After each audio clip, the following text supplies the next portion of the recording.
চলেন এখন তাহলে আপনাদের সাথে দুইটা বাইকের ব্রেকিং সিস্টেম আর টায়ার নিয়ে যদি কথা বলতে হয় তাহলে বলতে হবে। আচ্ছা, যদি বাইকটার সামনের দিকে চলে আসি, সামনে কিন্তু 100 সেকশনের একটা মোটা টায়ার ব্যবহার করা হয়েছে, 300 মিলিমিটারের ডিস্ক ব্রেক, এবং এখানে কিন্তু দেখেন এবিএস দেখা যাচ্ছে এবং গ্রিমেকার ব্রেক ক্যালিপার ইউজ করা হয়েছে। যদি আমরা পিছনে চলে আসি, দেখেন এখানে কিন্তু 130 সেগমেন্টের একটা টায়ার ব্যবহার করা হয়েছে, যেটা এমআরএফ এর। এটাই আমার মনটা খারাপ করে দিছে। আমি জানি আপনাদের অনেকেরই এই টায়ার সেগমেন্টটা পছন্দ হয় নাই। এবং এখানে 230 মিলিমিটারের একটা ডিস্ক ব্রেক ব্যবহার করা হয়েছে।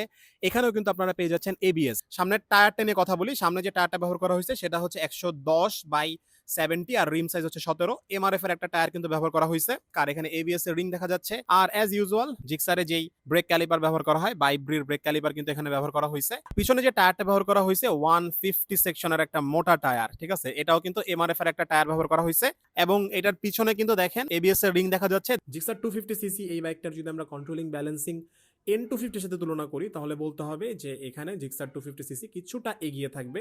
এটা দিয়ে একটু ভালোভাবে কর্নারিংটা করা যাবে, এটা দিয়ে একটু বেশি ব্যালেন্সড ভাবে আসলে রাইড করা যাবে। মানে আপনি যখন হাই স্পিডে দুইটা বাইকই রেভ করবেন আপনি দেখবেন যে আপনার কাছে জিক্সার 250 সিসি বাইকটাকে কিছুটা বেশি ব্যালেন্স মনে হবে because of the fat tyre.